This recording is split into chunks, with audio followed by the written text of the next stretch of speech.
Good morning, good afternoon, good evening, and good night. You are listening to Holding Down the Fort with Alejandro Soto. I'm back, and I got a real special guest today. My buddy GoodLuckGarrett joined me for this conversation that you're going to be hearing today. We got into some really good stuff. He and I have gotten to know each other over the last year or so. We've done some shows together. He's played some of mine. I got to play at Pulver's Pub in December. That was really cool. He mentions that in the podcast episode, but yeah, it's the second Saturday of the month at Pulver's Pub here in Fort Wayne. Funky Wink does their house night. Definitely go check that out. You might see me there. Come by and say hi. It's always a lot of fun. Real quick, what stuff have I got coming up? This is coming out the 21st of January, so the Friday following, the 24th of January, I'm going to be DJing at the Pettit Chapel for what we're calling the Pink Party. Just wear pink. Come on down and get jiggy at the Pettit Chapel with us. Let's see, after that, the second day of February, that's a Sunday, we've got an ecstatic dance at the Dance Collective at 6 p.m. Those are always a lot of fun. And then February 15th. Yeah, Saturday, February 15th, I'm singing and playing guitar at the Electric Works Farmers Market. I did that this last weekend. It's a lot of fun, so definitely come and check that out. Get some goods. Lots of goods down there. And before we get into this, would you please, if you are not already, just consider joining the Patreon. I've decided that this whole thing is now a cash grab. So if you would please go and enter your credit card information and give me some money so that I can grab it, then I will have successfully completed the cash grab. I've been thinking about, you ever watch Ed, and Eddie? Anybody ever watch Ed, and Eddie, that Cartoon Network show? Eddie was always coming up with scams. And he was trying to scam the other kids in the cul-de-sac out of their quarters so they could go down to the candy store and buy Jawbreakers. That's what this is right now. I'm trying to scam you out of your quarters so I can buy Jawbreakers down at the local candy store. So if you would please join Patreon and help support the show, I'd really appreciate it. But for the rest of this time, sit back and enjoy this conversation I had with GoodLuckGarrett.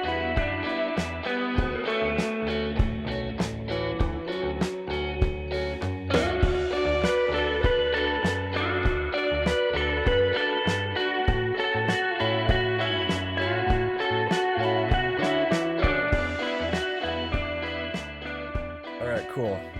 I'm just going to put these on one just to make sure it sounds good with you in the room. I've done that before or I have failed to do that before. And then there was one episode I had to go back and re-record with the person because it was completely user error. I think I set both channels to record my microphone. And the DAW. Yeah. And so it was just me. I was like, if I had recorded just her, I could have maybe let it slide and boosted my vocals, but it was just me asking a question every 5 minutes and then I was like, nah. That's not gonna work. I just send a text and schedule another date. But that sounds good. So Garrett, thanks for being on the show. Thanks for joining me. Of course, this man. This is cool. Yeah. And so, talking about how I get into this, we met through the DJ scene here in Fort Wayne. You do the Funky Wink night at Pulver's house night. Yes, I do. Which is super cool. I actually, after I played that in December, I watched a PBS documentary about the origins of house music. Oh, yeah. And so cool. I got so much more respect for that genre and now for what you guys do, having a group in Fort Wayne carrying that music forward. And I think it's one really cool. Interesting thing about Fort Wayne in particular is the fact that Chicago is the home of house music, Detroit is the home of techno, and we're in this weird little no man's land in between them. Yeah. So we're kind of yeah, like in the hub of a lot of different things going on. So it's, we were thinking about transplanting to Detroit or a Chicago, but figured, we have a thing going on in here, like here in town, it's going well. And, if we travel to Detroit, every other month or Chicago a few times a year or whatever, like we kind of get the best, like all the worlds, because we get like the small town feel. It's cheap to live here, but we are only like 3 hours away from two huge markets in the electronic music scene. Yeah. Yeah. So yeah, Detroit in particular. I mean, I'm more of a techno kind of guy than a house guy. Oh, really? Okay. But I play a lot of tech house and stuff just because it's a little bit more palatable, I guess. But I still enjoy it. Don't get me wrong. But I'm a little bit more towards like the progressive kind of techno side. If it was just like, hey, all right, you're on the bill, you get to do whatever you want, kind of thing. But yeah, Cool. so you found out about the warehouse and Frankie Bones, and man, and it's interesting because that building was actually listed as a historical landmark, No and way. there was a whole Cool. petition going around like. There was, I don't remember the whole story, but there was some developer that was threatening to like get rid of it. So the whole house music scene around the world rallied around and like, no, this is history. Like we need to keep this Cool. space. And now it's a historical landmark. Oh, nice. Are they still doing shows there? Like, is that still what it's used for? Do you know? That's a good, I Or is it don't just, think like, so. But almost don't quote me on museum that. level? I am not the Maybe person once to in a while, yeah, I am they not the person put a party to on. go deep into the lore of Chicago house music, but yeah. Well, but yeah, it's just so cool that there is, and that's a good point about Fort Wayne being at this like pass through point. I mean, that's true of rock music and Yep. like, I mean, country music as well. Like Detroit being the rock city of the Midwest. That Like, I mean, true, Kiss, Jack White of the White Stripes came from there. Yep. And then there's like Cincinnati, Columbus, the big towns in Ohio that are always stops on. One of them is a stop on a major tour. Right. And then, yeah, and it's just such a weird little hub of music here in Fort Wayne. And like, I feel like Sweetwater always has to come up in the discussion. Of course. For better or for worse. Like, but that has just brought so many different people Yeah. into town, who then end up like just getting stuck here. Yeah. Because that's what Fort Wayne does Yeah. too. Yeah. Yeah, it does, You're man. like, oh, it's actually pretty good here. Dang. There's something about it, and like the more that you get enveloped into your little subculture, that's one thing that I found really interesting about Fort Wayne too. Is like, I'm an avid disc golfer. There's a whole disc golf community. There's a mountain biking community. There's all of these different things that you can really immerse yourself if that's kind of your niche. And I mean, you could say that about any major city, but most people don't qualify Fort Wayne as a major city, right? But I think it's. Yeah, I've been around this area my whole life, and if you would have told me at 18 years old that I'm still living here at 34, I never would have believed you. But it's the people, it's it's the fact that you can really like immerse yourself in any little world that you want to, and there's a whole community of people that are going to be there to help and support, and that's really neat. But it is like musically speaking, I've been throwing shows in town here. Since like 2018. So I've been part of well over, 200-300 shows. And it's really interesting because we are in this like weird little hub. And there's so much talent around town, but sometimes it's kind of hard to get people out. And, Yeah, that's always the struggle Yeah. here at Fort Wayne. Everybody's, comfy, and especially today, we got a freaking blizzard outside, so everybody's Okay, this girl's here for her charger. I'm going to go run it down to her. Pause one. pause. That's like the eternal struggle in Fort Wayne, is just getting people to show up. And I feel like now post-pandemic, it's even more difficult. But I don't know about... So I kind of look at it from the other end of like, I think there's more that, and I'm not putting this on artists, but like, I feel like the scene itself, a weakness in Fort Wayne is like getting the word out. Like, I feel like no one's dedicating their time to like actually promoting. And there is like a good, like a, I don't want to say like good or right way of doing it, but there's a way of doing it that like can be in alignment with like the art. Is somebody on the roof? That's what it sounds like. It does. I'm just gonna hope that's a maintenance man up Yeah. there, or it's one of the studio ghosts. Yeah. There's probably a few floating around in here. Yeah, there definitely are. But I've heard the ghosts in here are children. Oh, that's which fun. is- yeah, That's super interesting. fun. There's a couple weird stories about that. So I'm gonna keep prodding at that, like, so Yeah. because I'm gonna be on, you know, I am part of a group of 3, and we all have our specialties, and marketing is not one of mine. You know what I mean? So I'm Me curious. neither. I'll be Well, upfront. yeah, but you have a pretty good little following around town. So I'm curious, like, when you say that marketing kind of, for lack of a better phrase, goes in line with the art that you're creating. So, like, in your mind, like, what does that mean? It's so doing it in a way that it doesn't seem like and come across at the forefront like you're selling a product. Because I think art and artistry at its like core is a form of expression. For sure. And so if it turns into but then there's nothing wrong with like making money. Everyone's got to keep the lights on. So like we've got to sell tickets Right. in the case of musicians and shows.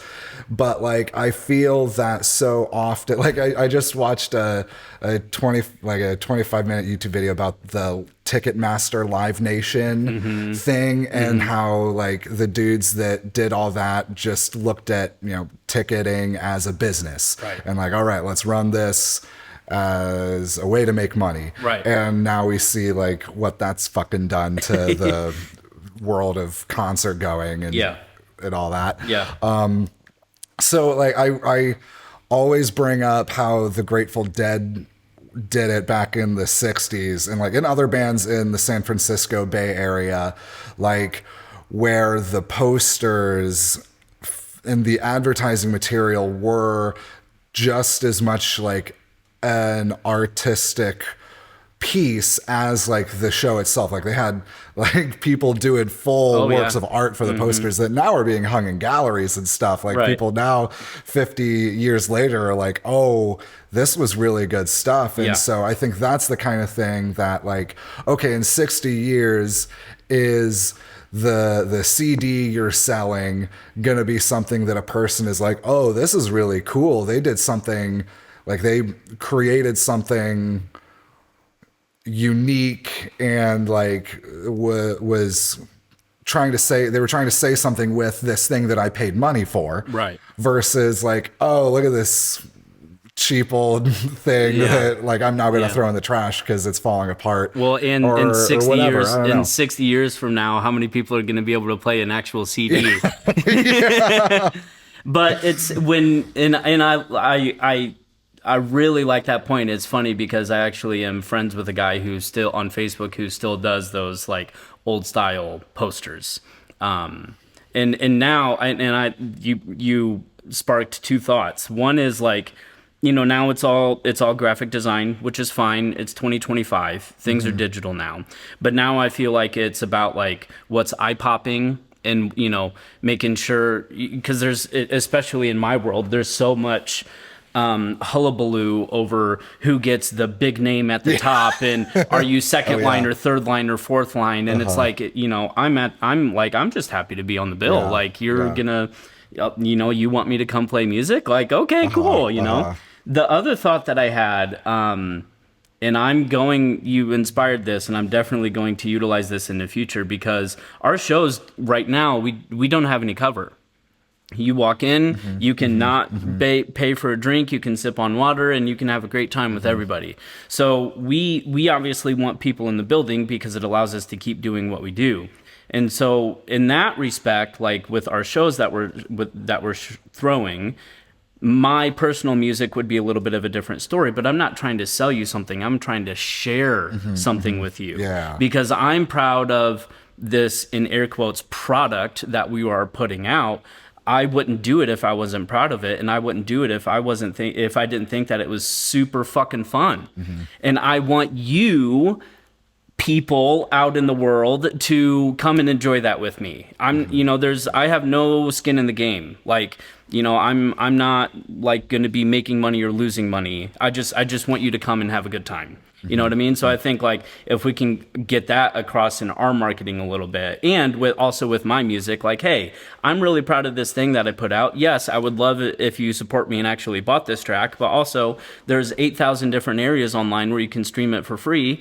Go and listen to it and let me know what you think, because that like just having my music in people's ears and taking up 7 minutes of their life at various points in their life, I think like that means a lot. Like you're spending your precious time listening to the music that I created, and that sort of connection I think means more than here's my track, buy it for $2.50 or whatever. You know what I mean? Like, let's share this connection rather than me sell you a product. And so you just inspired that. Yeah. So now, hey, I'm a marketing genius now, everybody. We're both learning in real time. Yeah, and I like, there's I always just like. I appreciate what you guys are doing in having it be like a no cover deal. Like I think I want to see more of that. I'm like trying to put on some more free shows, and like hopefully in this space, I'll be doing some of that. I mean, it's a tough thing though, man, because that then pays off in the end though. Like if you make the music accessible to people, right, then the people are gonna like support you back for sure. Like. It is a tough thing though, because this space isn't free, right? And like we've worked with a few different venues around town, and I'm not going to name any names or whatever, but Pulver's is by far the best like working arrangement that we have as like a production company, and then the owners of the bar.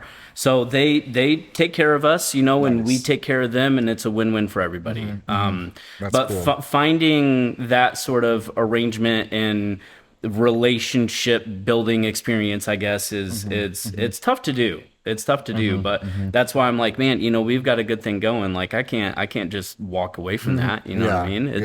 So it took us a while to get where we are. I mean, Pulver's is a monthly. We started in, I believe, April of 2024. So what is that, like 9 shows, 8-9 shows, something like that? Okay, nice. And it's, I feel like it keeps getting better and better, and it's been a lot of fun. Plus, for me as an artist, being one of the owners of the company and a resident DJ, like I kind of have carte blanche to play whatever kind of music I want, which is really neat. So, I've played opening sets, I've played closing sets, I've played, everywhere in the middle, and always try to do something a little bit different. Sure, there's going to be some tracks that are repeated, but, like you might catch me playing super deep and minimal as an opening set one week, and then, the next month I could be closing and going, pretty hard with some techno to kind of close out the night or whatever. I try to, that keeps me interested, right? And it's like, you kind of know what you're going to get from me, but you don't at the same time. And of course, it's not all about me, right? Like it's me, Chris Mooney, who goes by Tip the Velvet, and then Obi-Wan. Like the three of us, we are Funky Wink, and we work with JP is our sound guy, and of course our partners at Pulver. So I mean, it takes a village, right? It's not just me, but it is, we all have a good working relationship now, and everybody kind of knows their roles. And when you find something like that, you got to hold on to it, because it doesn't really happen very often. No, that's a precious thing. Yeah, so, it is. I'm glad that you guys have that kind of like put the work in, because that does take a lot of time.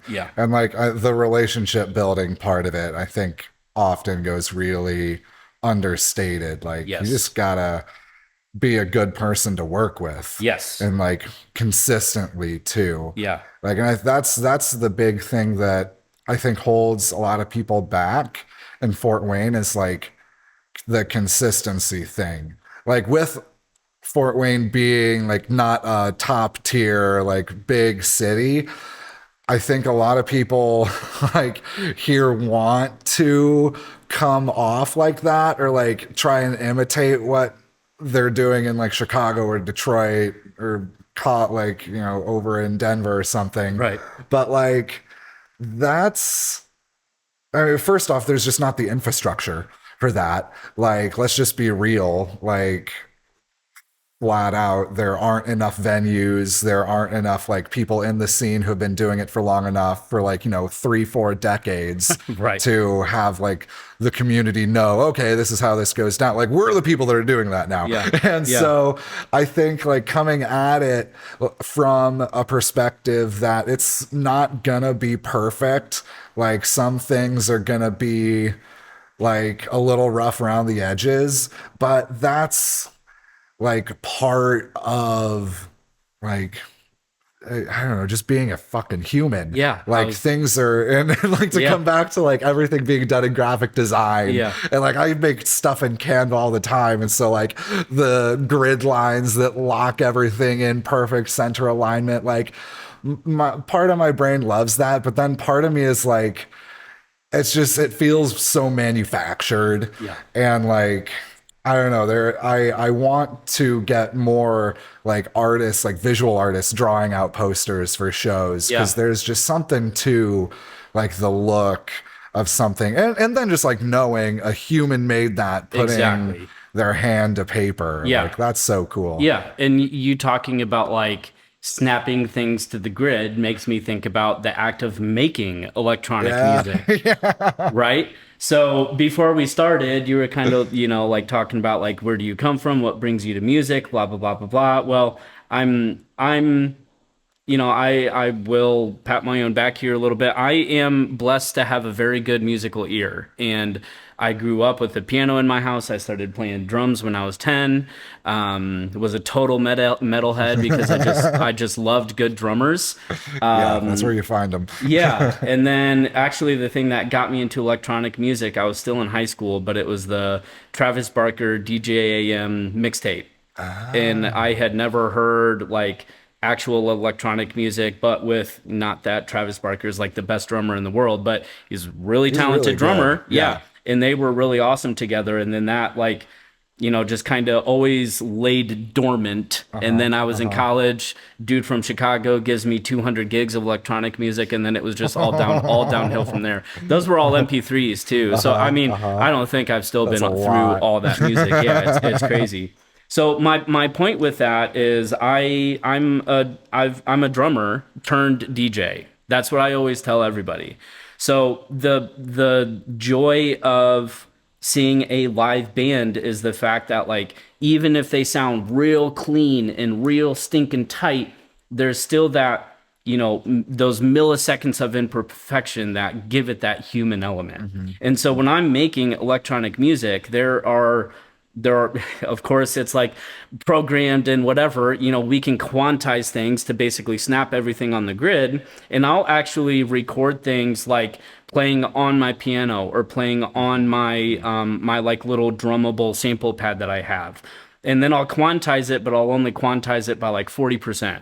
So it's not perfect. Yeah, It's better than it was. So it's like you kind of try to find the best of both worlds a little bit. And it's like I'm also thinking with flyers, graphic design, yada, yada, yada. Like I did a bit of a mixed medium with my album art, and that was actually inspired by the graphic designer that I worked with. Thank you, Sam. You're awesome.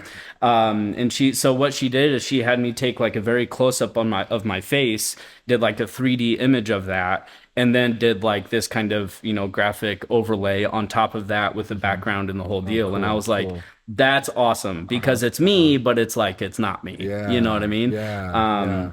So not 100% with that like human hand-drawn element, but that's kind of the direction that I've been heading of like, rather than it just be like this I don't know, AI artwork of this crazy, angel flying through space or whatever. Like, no, this is my music. And like, no disrespect to the people that use those kinds of things. That's probably going to be the future in 25 years anyway. But while we're here and we're working with people, let's allow those people in our community who, like Sam has been coming to our shows for, 8-9 years at this point. So it's like, of course I'm going to work with you because you know what we do. And that's kind of the people that I want to work with. And actually finding a graphic designer who is local, who was responsible and consistent was actually a whole ordeal that took like a year and a half. I'm not kidding. So once Sam and I started talking, I was like, oh my goodness, thank you.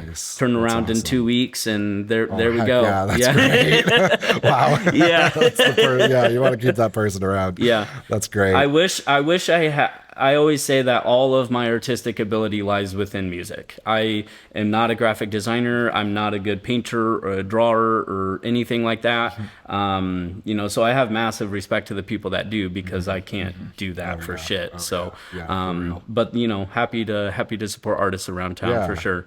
Yeah, and that's another really cool part of the scene here in town is like there are the little niches and pockets that exist, and I want to see more crossover between those. But I like many people see that in the scene that like there's the electronic music scene, there's like the jam band scene, there's like the people do it. There's the photographers scene and stuff. There's a whole hip hop scene in Fort Wayne too. Yeah. I know nothing about that scene. Right. Well, have Obi on. He'll be able to tell you all about it. I got to do that. Yeah. When we first met Obi, he was part of a label at the time called Loyalty is Famous.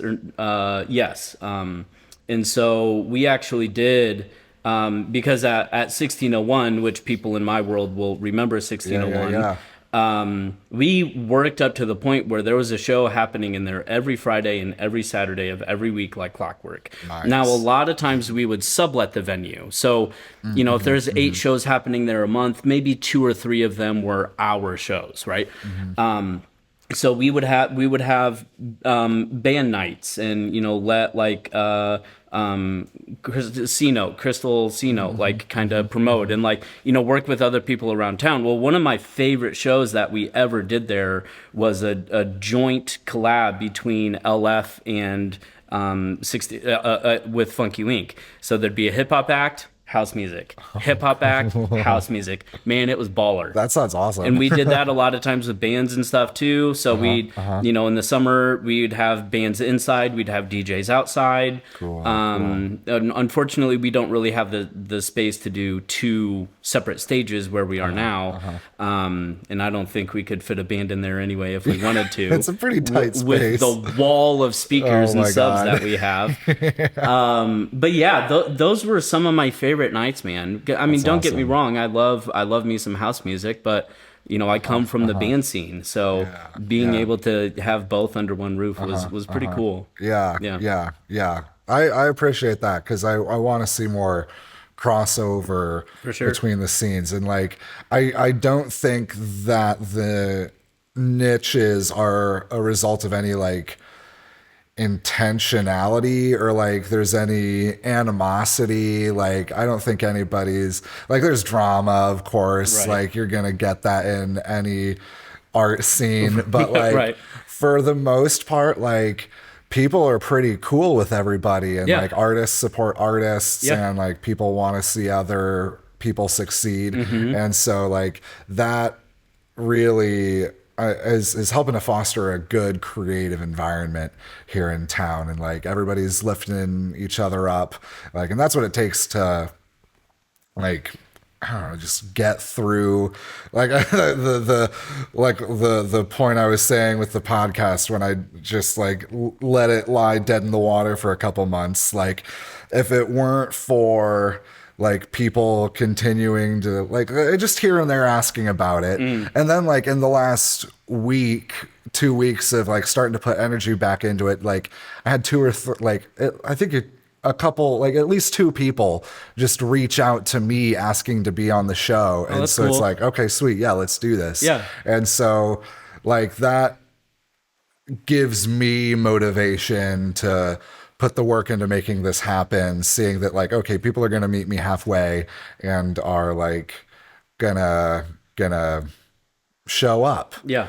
It's nice to be wanted. Yeah. You know, it really is, man. Yeah, it really yeah. is. And like, you know, like, and I'm sure you've experienced this a number of times, but like, you know, you say like, all right, this is my last song, or like, thank you all for coming out. And you got a whole room of people cheering for you, whether it's 5 people or 50 or 500, man. Mm-hmm. Like, there's almost no better feeling than that. And it's Mm-hmm. nice to be wanted, and it's nice to go out and hear like, when are you playing here again? When are you doing this again? Or like, when's the podcast coming back? You know? And I think like we often, I shouldn't say we, I so often get stuck in my own little world of surviving the day to day. And, you know, I'm kind of in the family life now. So there's, you know, a lot more responsibilities on my plate than there was, you know, just a couple years ago. So I'm also trying to branch out and put myself out there more. And I've made some goals this year because I've also let like my whole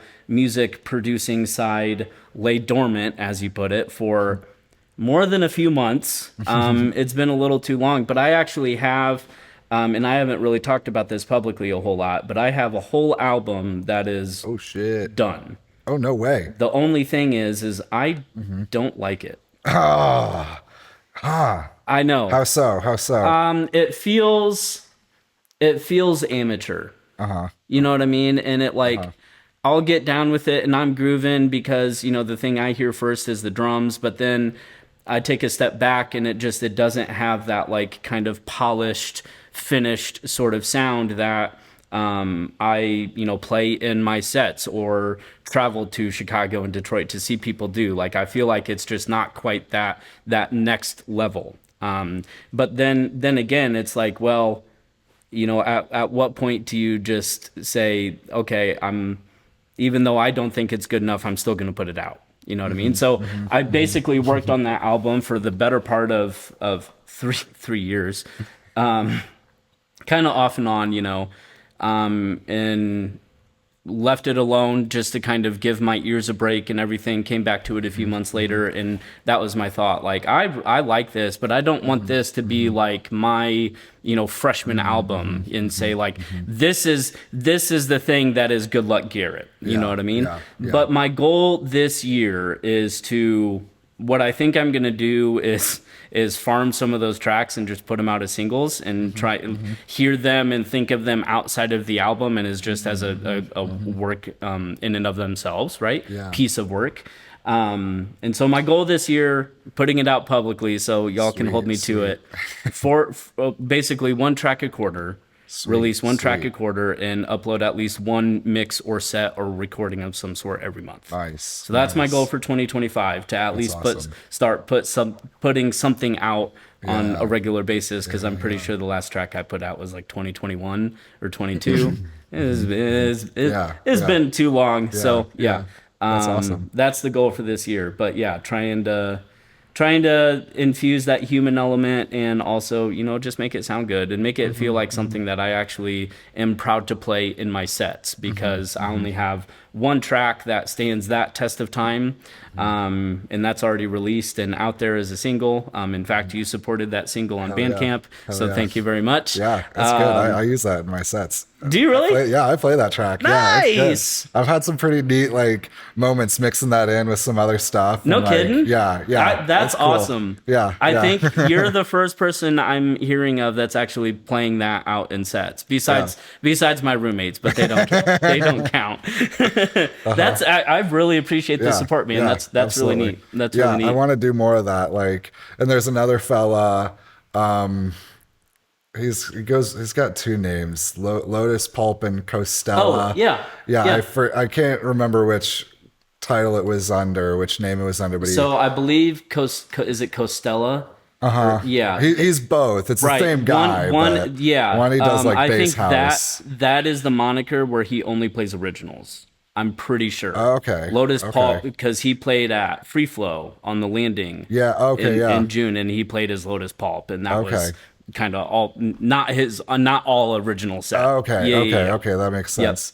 Yeah, and he has a track up on SoundCloud that he had up for free download, and Nice. I used it as the peak track in the last Ecstatic Dance set. Oh, and cool, yeah. It was fucking awesome. Yeah. It was a banger. Yeah. Like, we got down. And so, yeah, I'm digging getting into Fort Wayne music and like trying to kind of find what the sound of this town is. And like, it's fun through DJing, getting to do that, because it is so much like playing other people's music. Like, I haven't created much of my own on the side of like producing electronic music yet. So working with stuff other people have made and like figuring out how to make it into something unique in the moment has been pretty interesting. That's pretty profound what you just said there, is like take something else but also make it yours and make it unique in the moment. And I think like a lot of people, shit on DJs a little bit, because all you guys do is press play and blah blah blah blah blah. But this is actually a thought that I have had for a long time. I've just never really vocalized it.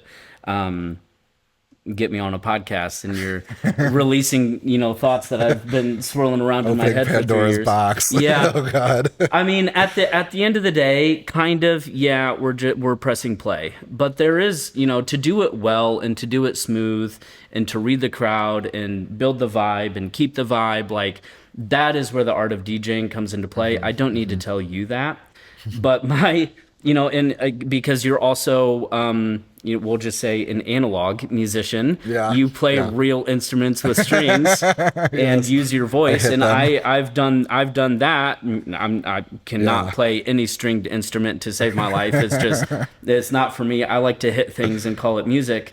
Don't get me wrong, there are some incredibly talented musicians out there, like the Tools and the Dream Theaters and all this stuff. But then I've had this thought of like, there are certain bands and there are certain drummers and guitarists or whatever that do a lot more on stage than we do as DJs. But there are also a lot of bands and a lot of artists out there who do a lot less than we do on stage as DJs. I can play a gunk, gunk, like you hear some bands, AC/DC. It's so simple. It's so simple. Yeah. And it's like, that dude is obviously way more talented in that. But whoever is playing that song on stage is like yawning his way through it. But again, then you have the Dream Theaters and, so you will also have DJs that are going to be unbelievably talented and like turntable lists and, doing real technical, super crazy stuff. And then you also have DJs that are going to do pre-recorded sets. So it's just like any other kind of genre of music where you have guys that are going to be extremely talented and they're doing very technical things. And, a lot of those, like, that's a drummer's drummer or that's a DJ's DJ, right? We're in Fort Wayne. I don't need to be a DJ's DJ. I just need to be the DJ for the 40, 50, 80 people that I have on that dance floor in that moment. So it's like, it looks easy because I've been doing it for 8 years. You know what I mean? Like at the end of the day, the actual mechanics of it are not that difficult, but to do it smooth and do it well. And, the thing is if you're playing an hour and a half set by yourself, you don't stop. Yeah. There's no break. That's a big part of it. There's no break. Very different. There's no break in between songs to like, of course I can sip on a beer or whatever, but you don't just get to like, and then if you lose your focus for a minute, like your set could fall apart. Absolutely. Like Absolutely. 60 seconds could make or break you at the 45-minute mark. Right. Yeah.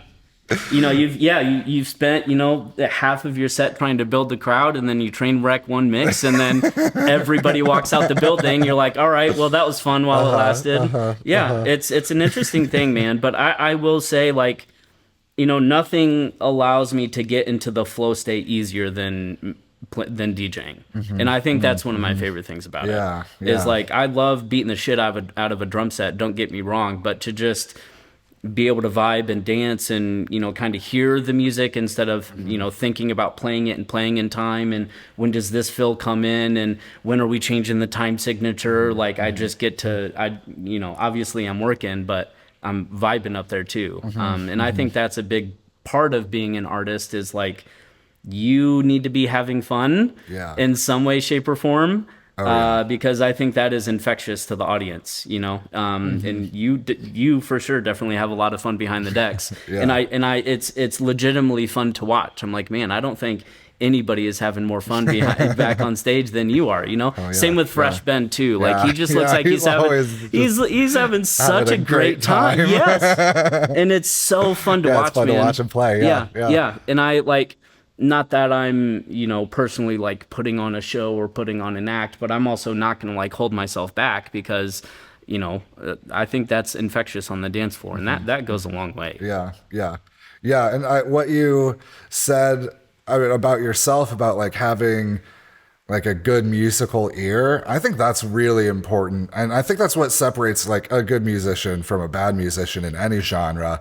But like getting into DJing over the last couple of years, it's interesting. Like, because when I was in a band in high school, the joke was, oh, DJs just play the space bar. And so like I always wanted to get into electronic music, but like a little bit let that get in my way, that like, oh, a DJ isn't a air quote real musician. Right. And then I was just like, well, fuck that. I'm just going to do this to enjoy it. And like then started playing around with a deck I got from the used room at Sweetwater and was like, oh,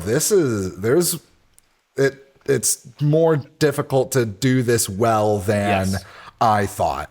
Yeah. And so now having a couple years experience and listening to other people play, it's neat, like hearing, oh, this person, I can tell they got they have an ear for music, and like, oh, they're cute.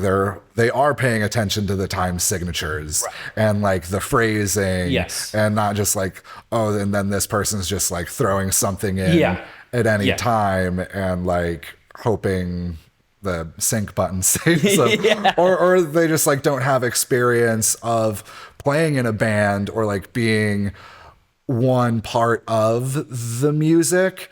Because I think that like and I played bass in the band I was in high school, so like coming from the rhythm section, you kind of like, you're the bass, right? And so from there you see, okay, all this other stuff is layering on top of this, and like even as a bass player, like the bass is layered on top of the drums, guitars layer on top of the rhythm section, and then like lead guitar vocals are coming up over top of that. Right. So to just like have that understanding and to have had that experience and then bring that to electronic music, that informs what that DJ is doing to like a deeper level.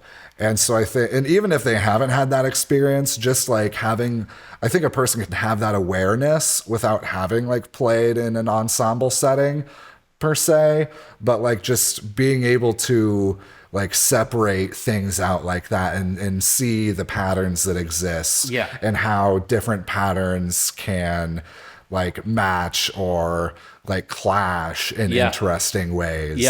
Like that makes a person, a DJ, worth listening to. Agreed. And I like my primary like musical endeavor before all of this was marching band.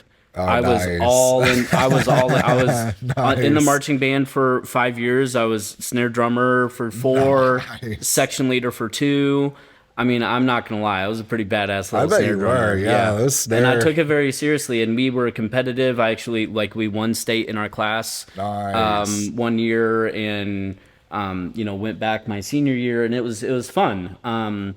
But like what that instilled in me, well, a lot of things. Being the center snare, I'm trying to get 11 high school kids to sound like one drum, right? So when I have track A and track B and I'm trying to beat match, it's like, oh, I only have to mix 2 things together right now. I don't have to tell some 14-year-old kid to try and play in time. Like, oh, this is a piece of cake. But with generally the way that these marching band shows are structured, you have it, you know, kind of in three acts, right? You have the open, you have a ballad, and then you have the closer. And I think without that ballad, without some sort of space to allow people to breathe, to kind of like just, and this is so cliche, but make it feel like a journey, right? So you're talking about, you know, when you're, you know, this DJ and, you know, he's just smashing something in and hoping the sync button is going to save him. Where my mind went with that is you have this DJ who's just playing banger after banger after banger after banger after banger after banger. And it's like, these are all good tracks, but like 90 minutes of that nonstop, man, like you got to let people breathe, you know? Let's kind of, and I call them breather tracks. That's literally in my comments of like, this is jiving. It's got a good groove to it, but it's a breather. So like, let's pull it back a little bit. Let everybody like go to the bathroom, grab a drink, come back in. And then like the next track, boom, we're back in it. And I think like, that is also something that's lost in the DJ world a lot too, especially like kind of more in the tech house world, and tech house has a million different definitions at this point now, but that's neither here nor there. And you got these people that are just trying to one up themselves and play harder and play faster and play the best banger over and over again, and eventually it all just kind of sounds like a little monotonous. And like where is the variety, where's the journey, where's the peaks and the valleys? And that's one thing that I think is also lost a lot in that world too. And I think especially people who have played in a marching band or a jazz band or a 4-piece band or whatever it is, like you know, I'm also thinking of my band director, like when we would play in 3/4. A lot of times he kind of talked about it being like this push and pull where we're like, and when you like, of course, my voice is not going to convey that, but when you have a whole band and they're all kind of doing these swells and these peaks and valleys together, it just makes everything flow and move and just kind of transfer the sound in a little bit of a different way. Now, I'm not going to like adjust the volume on my faders to kind of do that. I'm also not playing in 4/4 or 3/4. But the point is like you know, you can't have light without shade. You can't have happiness without some sort of darkness, right? So it's like and that's like one thing that I try to get through my sets a lot is like I have a lot of what I call very bittersweet tracks. There's some angst in there, and there's something that's going to make you like, ooh. But then in the breakdown, there's something ethereal and ambient, and you know, then it all kind of comes together at the end, and you get the best of both worlds. Like that for me is like, in my opinion, that's what electronic music should be. You get the dirtiness and the grime, but you also get the vibes and the emotion, and then you bring everything together, and then it just hits that much harder. Well, that's catharsis. Absolutely. That's just the release of emotion that good art, meaningful art gives a person. And that's the thing you want to share with people. It sounds like that's like what any like artist who's really going at it wants to share with people. It makes me think of like this Ram Dass story that when he went to, you know, Ram Dass. He's the he wrote Be Here Now, that hippie book. He did all the acid with Tim Leary at Harvard and then got kicked out and then went to India to get enlightened. And then just talked about it until he died in like 2019. But it was he like went to India and found his guru, his like spiritual teacher, and like saw that like the thing he was trying to get to was possible in like this person. And his guru told him, okay, now when you go back to the West, don't tell anybody. So what did he do? He came back and he told everybody. And someone was like, well, what? He told you not to tell anybody. Why did you tell people? And he goes, I had a gem. How could I not share it? And I feel like that's what artists have. We like have gone like artists. I don't know. There's something truth that like artists are a little bit broken. Like we've seen some shit, and everybody has seen some shit. But like to get to the other side and like still be whole, like you go through that process of like of of dying. Like something dies and then you have to come back from that and carry on. And so like when a person realizes that's possible, I think that's like what maybe in my art I'm trying to convey, that like, yeah, like things are going to fall away, and like, you know, love, the flame of love may be extinguished, but like you can carry on, and that doesn't mean that the light has gone out. So like light and dark, like when you're at the dark, in the darkness, there is going to be light. So like, Yeah. just wait a little longer. Yeah. Like it might hurt, Yeah. but like if you keep going, you can do that. And I think that's like, when I've gone to really good shows, like that's what it feels like afterwards. It's like, holy crap, like something just died, but something new was reborn, like from the ashes or Yeah. something like that. Yeah. And I think that does exist in electronic music as well, interestingly, like being digital, not analog, like there is still the human element in it. Like we made all these machines, Right. and so like they're just as perfect as we are. And so the beat matching, it sounds perfect to our ear, but there's still tiny discrepancies in sure. there. Like Yeah. no clock is perfect. Right. And it's awesome hearing other musicians like yourself in the electronic world recognizing that and pursuing keeping the human element in electronic music. Like I think that's a way, I think that's going to push the genre forward, really, is like that perspective of like, okay, we got to keep like, or like it's still a human creating this. Yeah. Like Yeah. Mr. Bill talked about like how he doesn't think that people would pay tickets to go and watch a hard drive play a show. Yeah. Like we have the technology, like we could like program an AI to full on like, Oh, yeah. you know, do the cues, and like we don't, maybe not even have it be like a pre-recorded Right. thing, like, but a computer could probably perform a better DJ set than most human beings. But like people don't want that. Like there Right. is value in seeing like, oh, that's a human up there that's Right. pressing the play button. Right. Yeah. Not just Yeah. like something that is completely manufactured. And like I think that human element is something that people value, something that people want to experience. And yeah, and I think like, you know, music being a universal language, you know, language was developed for humans to be able to communicate with humans. You know what I mean? And what better way for us to do that transcends, you know, age and time and, you know, any language barrier that we have. And it's funny because you reminded me of a time, this is ages ago, but I was first getting into DJing, and of course I was telling everyone about it because I was so excited. And I was at a bar, and it was, you know, average age in that bar was probably about 48. Not huge fans of DJs. And I was telling this guy about it, and he's like, oh, you know, that's not real music. You're just telling the computer what to make for you. And I'm like, what do you think is happening, bro? You think I'm just saying, okay, computer, make me a song, and then it just spits out a song, and then I say like, yes, this is my creation? Like, no, bro.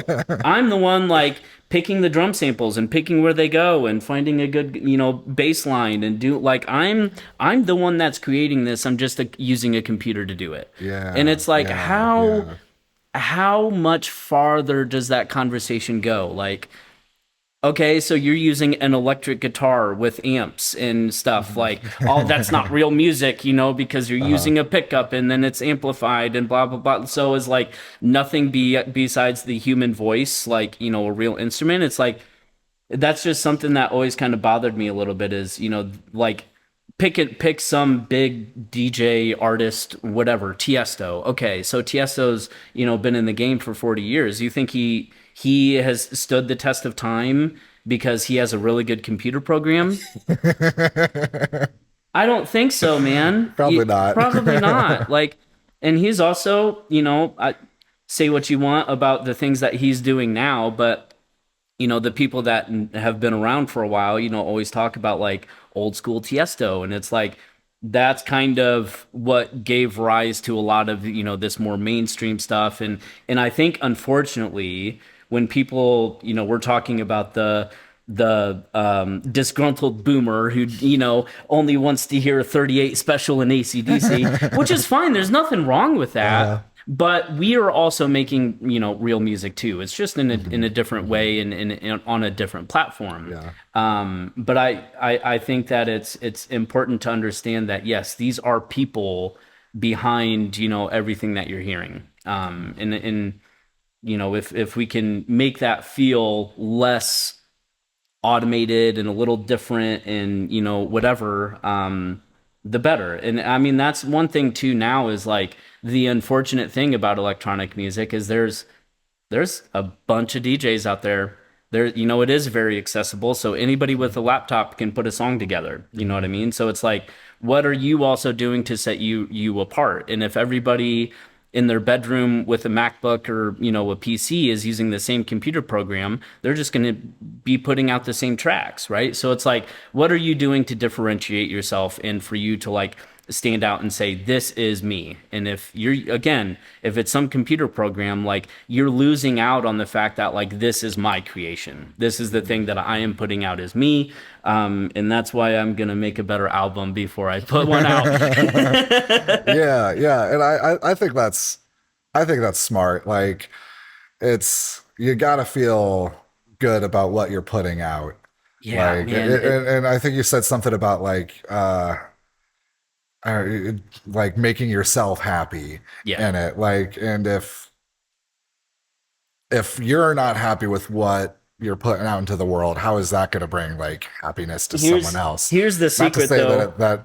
that is absolutely true, but like I feel like at least a majority of the time that's gonna be the case. Yeah. The secret is, though, and I didn't mean to interrupt you, I just like, I don't know if I'm ever going to be truly satisfied with anything that I put out. And that's the paradox of it, right? Is like, I like this, it's really good, but like there's something missing, or like this snare is 0.1 decibel too quiet. Like it's hard to take yourself away from that like perfectionist aspect of things, and that's one thing that I'm really struggling with. And one thing that I have been trying to tell myself is it's good enough. It's good enough. And I think like I may have taken that a little too far when I was working on that album, like put this together, okay, like fiddle around with this for 10 minutes, good enough, move on. And you start building layers and layers and layers, and then it's like, well, I don't like this, but everything else is kind of like built to be on top of that, or you be syncopated with that, that kind of thing. So then it's like, well, I don't like that thing, but that means I'm going to have to scrap the 4 other sounds that I did after that. So it's tough, but that I think for me, if nothing else, that was a really good project to like establish my workflow, establish like some efficiency in Ableton, and actually be able to do what I want to do. Of course, I'm certainly not Mr. Bill, although I did take his master class. And it's incredible. I want to do that. Yeah. He's just such a cool dude. He's so real. Yeah. Like that's why I'm still following him. Yeah. Like now a couple years later, he's just goofy putting Aussie the work in. Yeah. But something Jerry Garcia of the Dead once said about their albums is he thought of all of them as near misses. Like with each album they released, they almost got there. And so like with each one, they were like trying to get to the mark, but with each one they like just were barely off. And I think that's like an important thing. Like if you hit the mark, why make another album? Like if the snares are all perfect and everything is in glorious array, like you should probably stop. Like let's leave that. But like if you learn something and like, oh, I can tighten up the snare a little more next time, and that will like accentuate a hi-hat, or like this sound here when paired with this does this, and so I can utilize that more in the future. Or like, oh, this doesn't actually sound good now that I've like played it out on a bunch of different systems.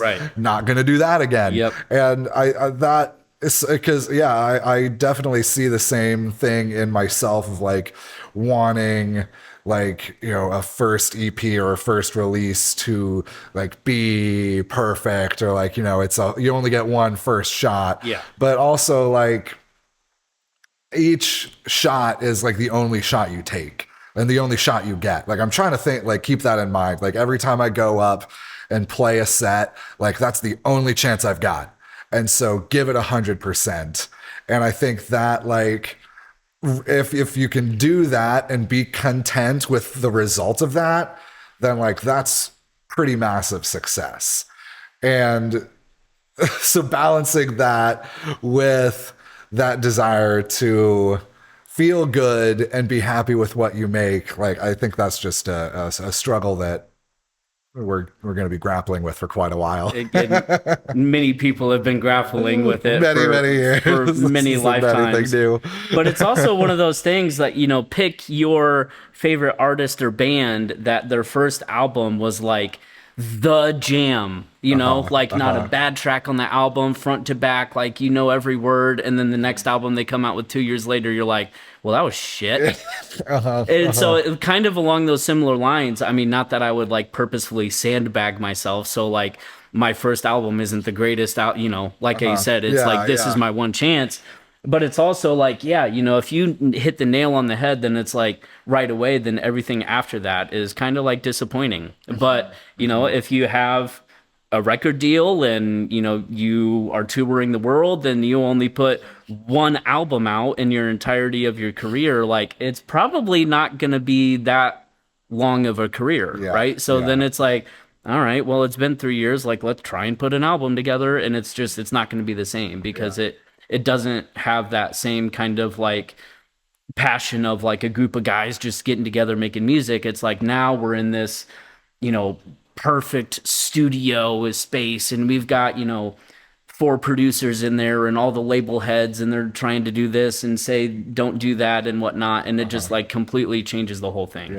But I think that's also one interesting thing about like being a musician in this day and age is we can do it pretty independently, and we don't have those kinds of pressures and those kinds of things. But there's a part of me that almost wishes I did, because maybe I would have put a damn track out in the last couple of years. I hear what you're saying. Well, we're an hour in. Do you have that was an hour already? Yeah. Do you have much more time? It's about 4:30. I don't want to keep you any longer than I mean, I got work to do, but I'm chilling. Okay, cool. I'm chilling. Yeah, it's not my girlfriend's birthday today or anything. Is it really? Yeah. Oh my god! Like, wait a second. No, it's okay. Tuesdays are like my busy day work wise. Happy birthday to her. Yeah, that's set in the digital stone. There you go. Happy birthday to your girlfriend. But no, she took the day off. She gets a shout out on the podcast for a birthday gift. She took the day off. I treated her at her show on Saturday, and I'm taking her out for a proper dinner date on this Saturday. So she's getting a few birthday celebrations. She's taken care of. Don't worry. Yeah. I mean that's an important part of like being a musician as well, like balancing it with the real life shit. When I had Becky and Porch on the show, they own and run the East End Eclectic where we're recording right now. Shout out to them. But Becky ended up talking a lot about like mental health for artists, and that's an episode I want to go back and listen to again, because she made a lot of really good points about like the balance, like the life balance that's different for musicians than people and artists than it is for like a person working your standard 9 to 5 at a bank or something. Like there's different like cultural expectations, like society views the work of artists differently than like a bank teller's work. And so like I think what do you have any perspective or thoughts on that, of like just maintaining like balancing, how do you do creativity, and this is always a work in progress. So pardon me if I'm kind of piecing this together as I go along. No, it's okay. I mean, the interesting thing for me is I am on both sides of the equation. So I don't have a 9 to 5, but I do have a day job. I don't even know if you know this, but I'm a nutritionist. A little bit. I so thought it was like personal training or something. I didn't So realize. I'm a nutritionist and a personal trainer. Cool. I mean, so I work for a company called Macros Inc.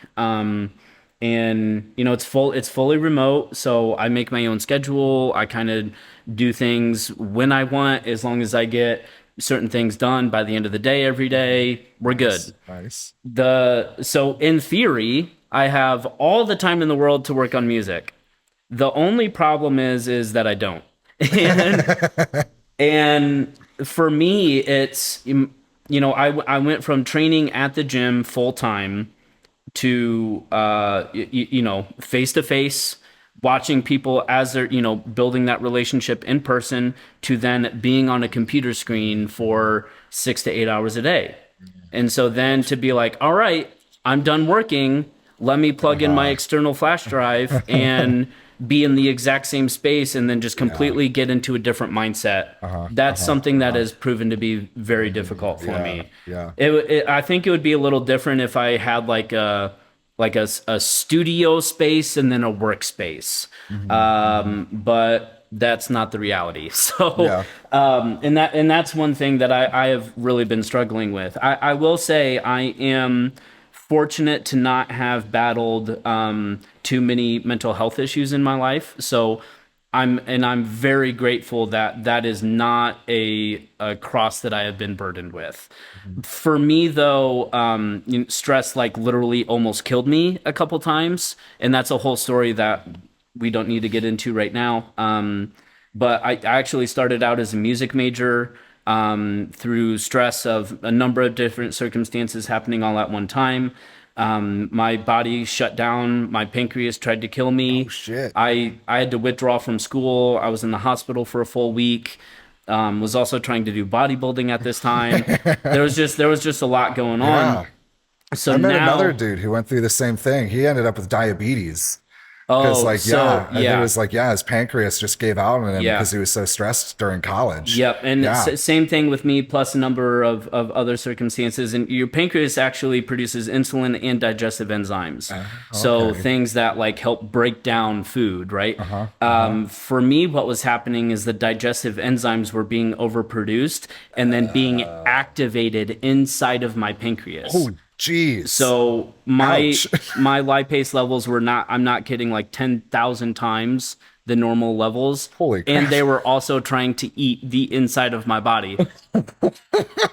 And on a, that's gnarly. I mean, I do joke about it now because this was 11 years ago. I mean, you're alive. I'm alive and I'm doing okay. But I have no joke. I've had multiple mothers tell me that they would rather give birth again than go through another pancreatitis attack. It was pretty gnarly, dude. So I now have to not overwork myself. That is a thing that I am hyper aware of. Oh, cool. So it's like self-preservation is, and it's like, you know, I've got to pay the bills. I'm kind of like, I'm responsible for what I have going on at my house and a lot of what happens at my girlfriend's house as well. So there's a lot on my plate, and you know, it's that ever ending struggle and balance of like, here's day job, here's money, here's food on the table, and then here's my creative passion. And it's something that actually, well, thank you to everybody that was at the show at Pulver's on January 11th. I had to think about what day it was. That allowed me to go home early. Haven't been able to do that in a while. And in that free hour that I got, this was the exact conversation that I was having with Erin, my girlfriend. Because, you know, not that I am typically somebody who does like resolutions and things, but it is a time with the new year to I just kind of reevaluate. And I talk about it with my clients a lot of like kind of taking inventory of what is working and what isn't. And the thing that's not working for me is music, but that's the thing that I want the most. So it's really interesting that you asked this question today, because it's something that I've been thinking about a lot just in the past like 72 hours. So it's something that like I need to take care of what I need to take care of today, but I also need to allot a certain amount of time each week to take care of myself tomorrow. Because if I can get paid to travel the world and stay in really cool places and take her with me and, you know, do all that, like that, man, like what better life out there is that? But then to kind of continue to answer your question, you also have this, you know, this thing that is being talked about a lot, and that is the pressure of being a touring DJ. Because a lot of times these guys are traveling on their own. And a lot of times it's like, okay, you play it, you know, you play a gig until 2, you play the after party until 5, and you have a flight at 9 a.m.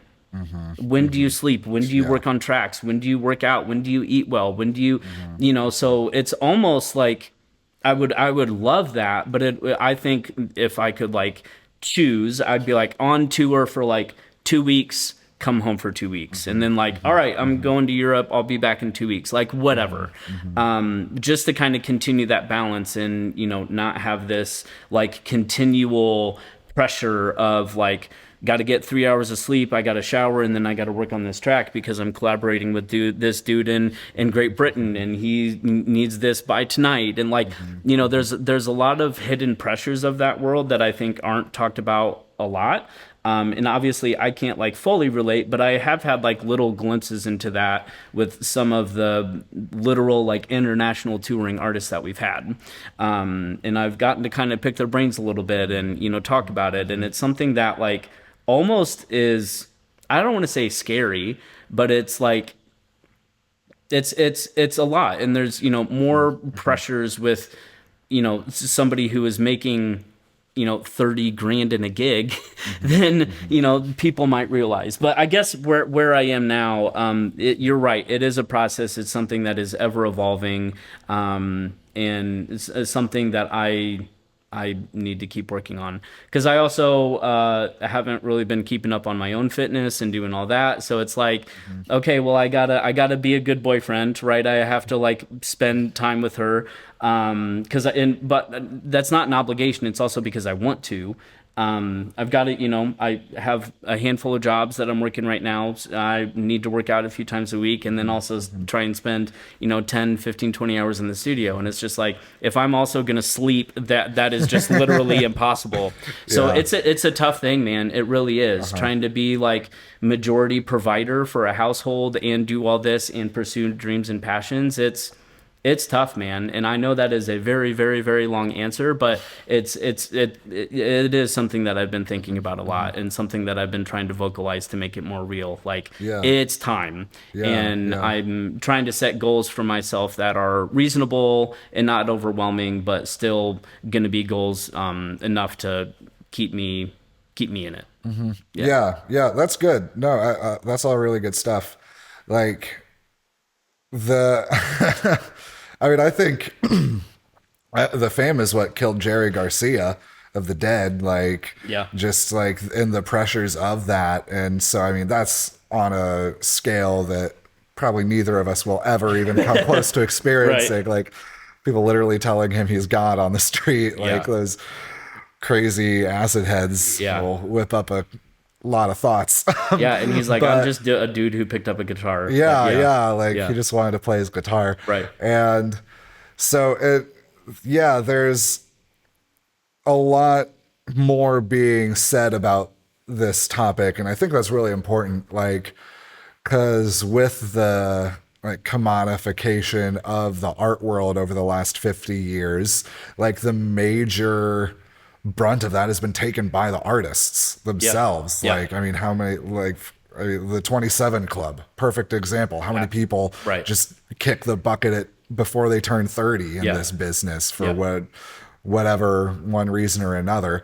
And that's not good. You know, it breaks my heart that we didn't get to hear more music from Kurt Cobain.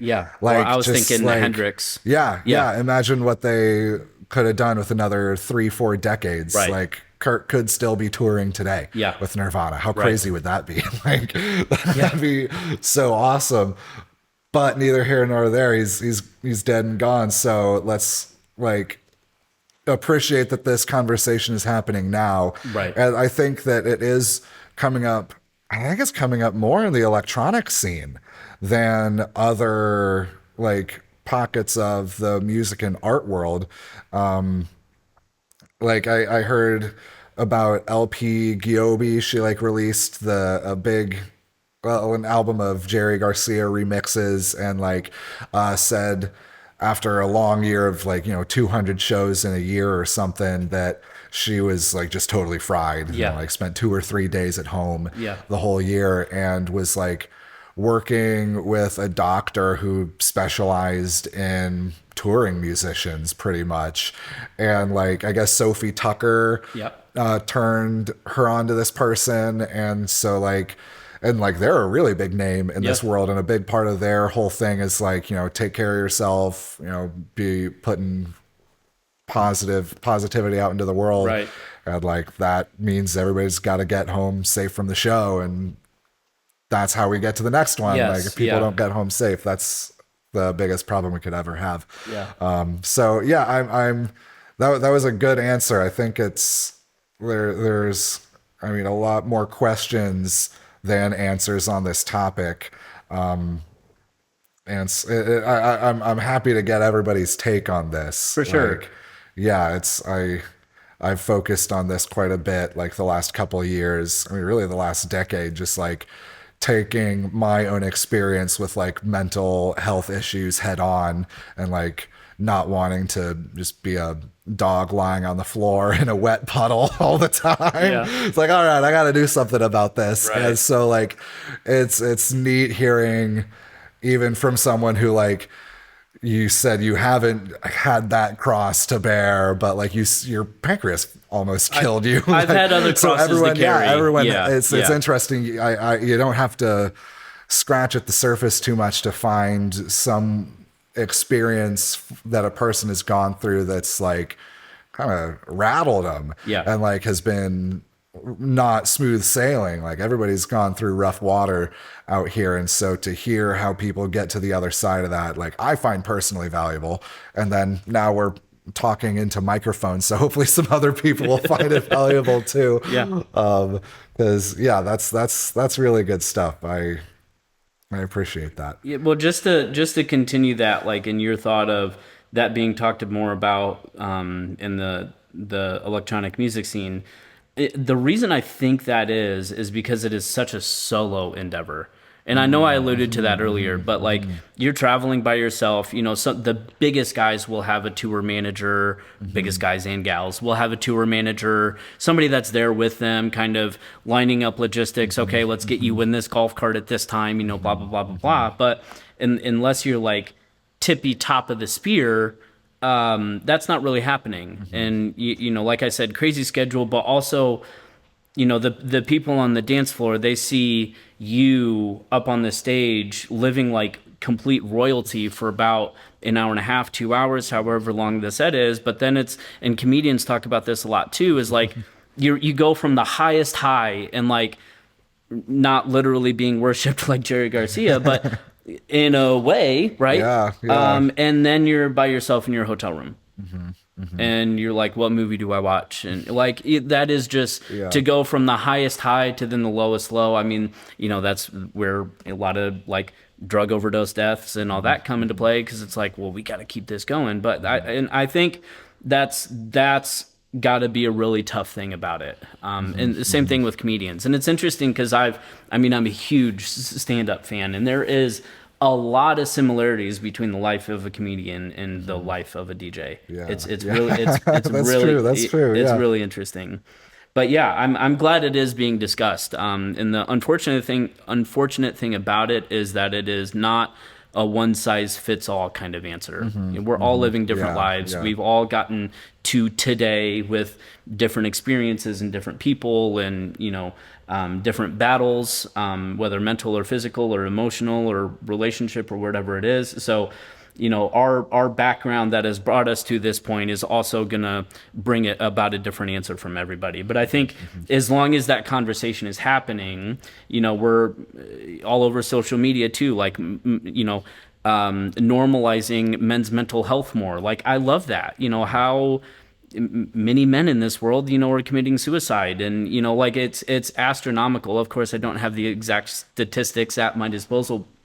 I almost said disposable at my disposal right now, but I'm glad that it is being something. It's something that's being discussed, especially in our world as well. Yeah.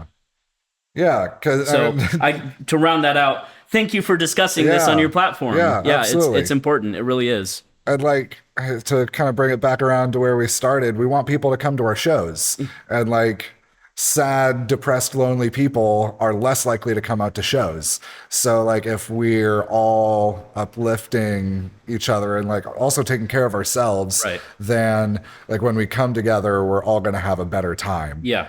And I think it's also important for like those people, because there are people that I'm very close with who have, battled these demons and are battling these demons, to understand, and like it's okay to not be okay, right? We still want you there. We still want you to have a good time. If you feel overstimulated or you feel overwhelmed, there's a corner where you can go and sit and just people watch and kind of get away from the base and just kind of escape for a little bit. Come in and have a drink or don't have a drink. But it's like, I think pulling yourself out of the wet puddle on the floor and going, and I can't speak from total personal experience, but kind of faking it until you make it. Like, eventually you're going to have to convince yourself that you want to have fun before you actually start having fun. Right. In whatever environment that is for you, the listener, whether that's a show or whether that's, going to a bookstore and just being around other people, even if you're not conversing with them. I think it's important to get yourself out of that space and be around other people who are maybe battling similar things, maybe not. But I think especially in this community, as we've already discussed, there's a lot of good people around town. And I think if you just open yourself up to them, there's a lot of people out there that will be there for you. Yeah, but absolutely agree. It's okay to not be okay. You can still come and have a good time. But then on the flip side, it's also okay to be okay. Yes. Like Julia, our mutual friend, said that to me recently, that like, and it's this weird thing that like, for a little while, I feel like it's been glorified to not be okay, or like almost like being, if you're just like going through life and everything's good for you, like there's almost something wrong with that, or like just being vocal and open about that. Like sometimes, you're feeling good, and like that's the time to like pitch in, and maybe you can lend a helping hand, or at least like carry your own weight for a little while, and give somebody a break who's helped you out, and just like recognize it's all, we're all in this together, and whether you're in the best of form or not, like we're all in this together. So like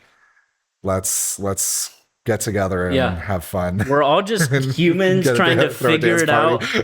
All just humans trying to figure it out day by day and do the best that we can. But of course, we both love Julia very much. And I love that perspective, because there has been kind of like this, and I'm thinking of certain people where all they ever post is, posts about past trauma and posts about being overstimulated and social anxiety. And I think if you continue to make that your identity, then that's just going to further perpetuate your social anxiety or whatever it is that you're battling, right? And it, kind of this thing of like, well, you're not struggling enough, so you're not in this world, you're just, whatever. And it's like, I have struggled. Just because I'm not right now doesn't mean that I don't empathize with you, and I don't, understand where you're coming from to the best of my abilities. And I think like, when I was struggling, there were people that helped pick me up, and that's what we do, right? We pay it forward. That's what it's all about.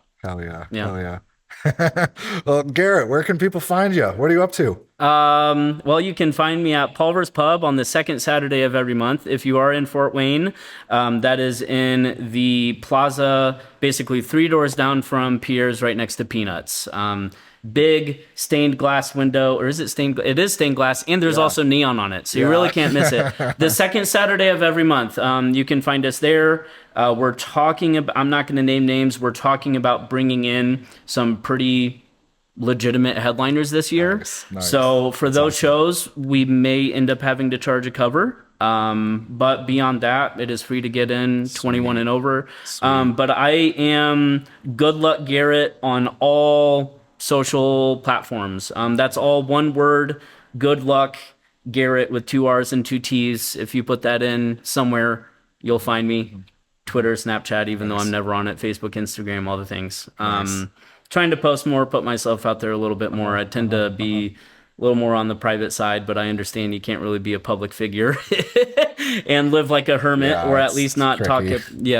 So just trying to be more active and get out there. But yeah, I'm also on Mixcloud. You can find me on there as well. But Funk You Wink, Good Luck Garrett. That's pretty much all you need to know. You got a Bandcamp, is that right? I think that's where I bought. I do have a Bandcamp. That's correct.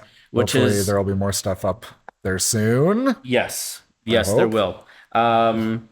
By the end of Q1. How about that? Sweet. Yeah, I've got a couple of tracks on that album that I really do enjoy. So I'll probably go back to those, get them mastered, and then start putting those out. Even if they're not part of a complete album, I still think they're good pieces of work that I would like to share with people.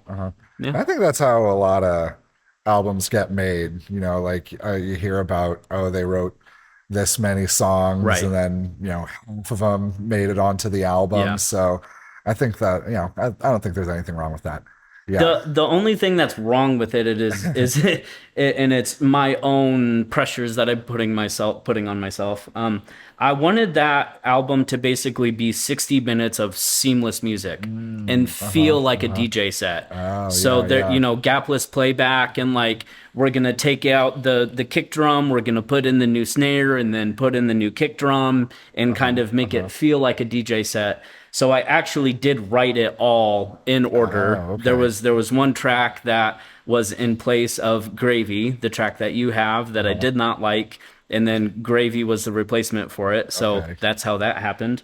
But yeah, long story short, I'm gonna start putting some more stuff out there. It's time. It's time. Yeah, definitely.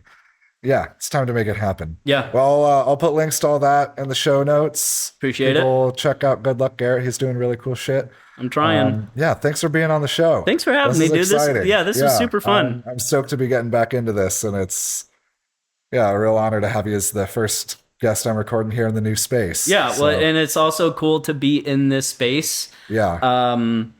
Without 1,000 lights and aerial artists, and I've had some good times in here in 2024, and hopefully there will be some more good times this year as well. Yeah, that's the plan. That's the plan, man. I like it. Hell yeah. I like it. Thanks for joining me, Garrett. That was a real good conversation. I'm looking forward to having you on the show again sometime soon.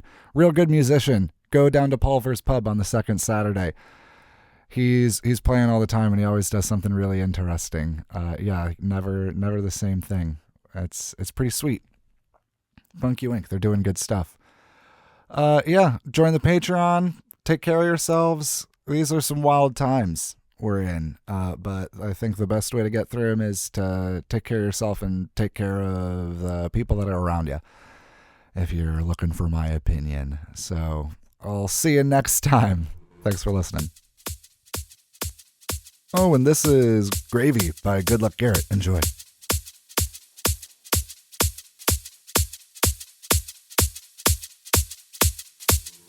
You acting kinda crazy.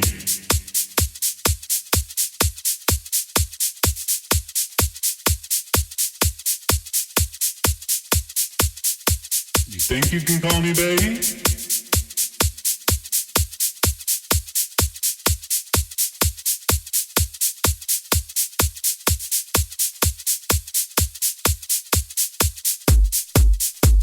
You acting kinda crazy. crazy.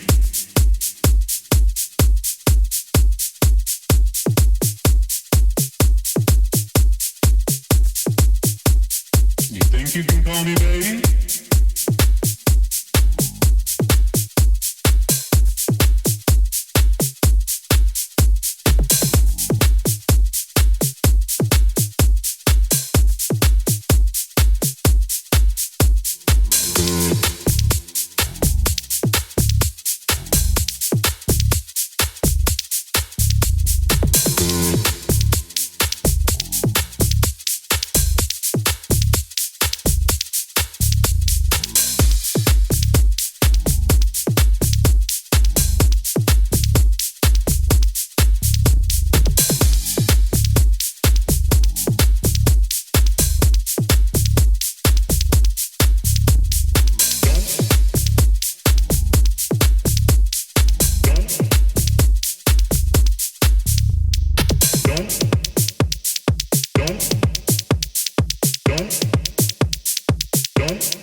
Don't call me baby if you can't be my lady. Don't call me baby if you ain't gonna be my lady. Don't call me baby if you ain't my lady. Don't call me baby if you ain't gonna be my lady. Don't call me baby if you can't be my lady. Don't call me baby if you ain't gonna be my lady. Don't call me baby if you ain't my lady. Don't call me baby if you ain't gonna be my lady. Don't call me baby if you can't be my lady. Don't call me baby if you ain't gonna be my lady. Don't call me baby if you ain't my lady. Don't call me baby if you ain't gonna be my lady.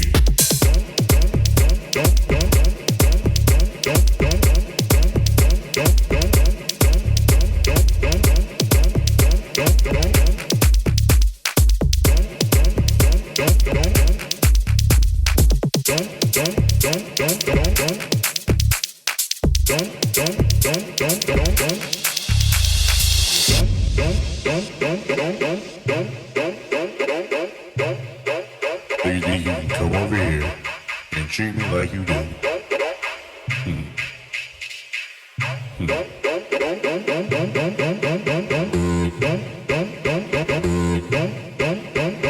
You acting kinda crazy, crazy, crazy, crazy, crazy, crazy, crazy, crazy.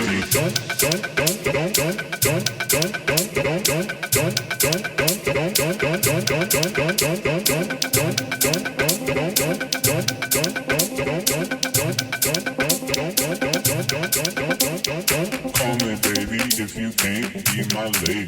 Don't call me baby if you ain't gonna be my lady. Don't